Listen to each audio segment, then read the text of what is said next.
Okay, Commissioner, thank you so very much, for being on our show. It's my pleasure. Thank you so much. We're very happy to have you. Thank you. I've been wanting to have you for such a long time, as you know. Thank you very So much. glad you're here today. So today we want to talk about everybody's talking about the state of insecurity in the country. Former presidents are talking about it. Everybody's talking about it. Even so much as saying that some drastic steps should be taken, to address the situation. At the same time, it doesn't seem like we have recovered well from the recession, the economic recession of 2016. So what I'm wondering is could there be a connection between the state of insecurity, or perhaps the rising state of insecurity, and the economic malaise that we seem to be in? Is one causing the other? Is the economic malaise causing insecurity to be worse? Or is insecurity, causing people not to produce and therefore exacerbating the economic malaise? Yeah, thank you very much. Yeah. You see, Section 14B of the Constitution provides that security and well-being of the citizens shall be the primary purpose of government. When you talk about the welfare of the citizens, welfare is all about economic development, their happiness, their capacity and capability, productive capacity, and then also security. Security is key and central for development to strive. Because when there is crisis, when there is insecurity, and first we need to identify those factors that exacerbate insecurity or instigate insecurity. For instance, like poverty, for instance, unemployment again, that is the gap between the rich and the poor, inequality in distribution of resources, and then bad governance, bad leadership, weak institutions, and then when there is insecurity, like we're experiencing in Nigeria today, you find that the government's expenditure is similarly jacked up, and revenue itself is diving, and in the process, to be able to meet the needs in terms of the government, let of so many needs. You have health-wise, you have education, infrastructural development, and so forth. All this. How do government when there's crisis? One, the expenditure for the military is always up, or security in particular is up, and the government end up borrowing, like we're experiencing today. So insecurity is profoundly a challenge to development. And when there's insecurity, a lot of things like the productive capacity of people will be declining. Like now you have what is happening in the Northeast. People are being displaced. Their business are not functioning. People are fear of their life. They are also not feeling insecure because of threat of Boko Haram or insurgency and so forth, banditry.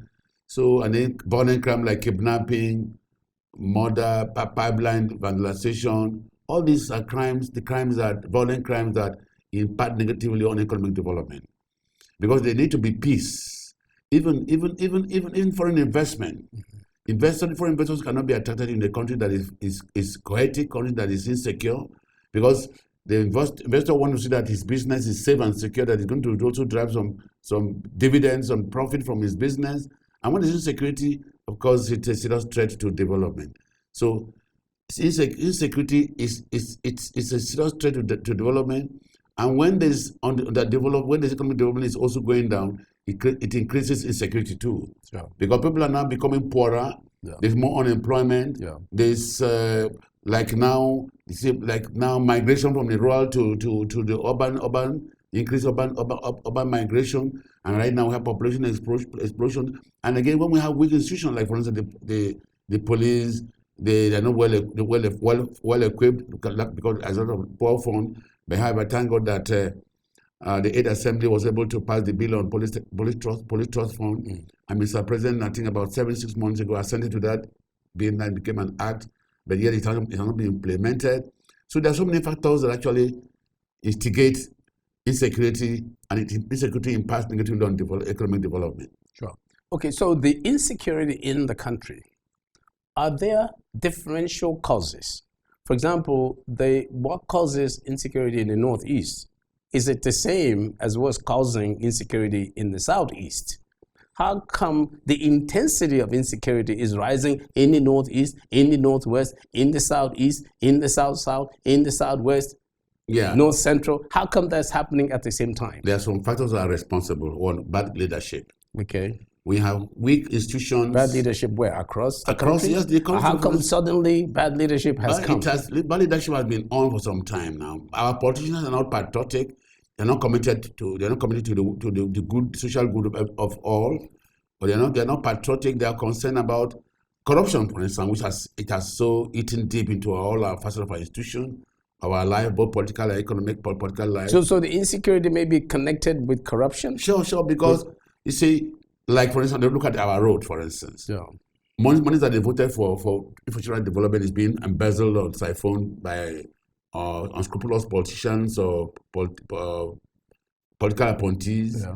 Now, what happened? The roads are not properly; they're not developed, and when the roads are not, when the roads are bad, you see that the criminal will always want to take advantage, and it ambush, attack people. But when the roads are okay, of course you have a free drive and you can at least maneuver when there's any problem. Yeah. Again, in terms of like it was said that when funds are being budgeted for infrastructure development, they are being siphoned, like power, for instance, because we're not having power because it is believed that the money that was voted for power was siphoned and embezzled, and then even money that was meant to buy arms was not used to buy arms. So the problem. So if we are to look for the cause, the primary cause for insecurity, we should go to corruption first. Corruption is one of the key factors that exacerbates insecurity. Corruption. And what's causing that to rise? It caused to rise because those who are in power want perpetually remain in power,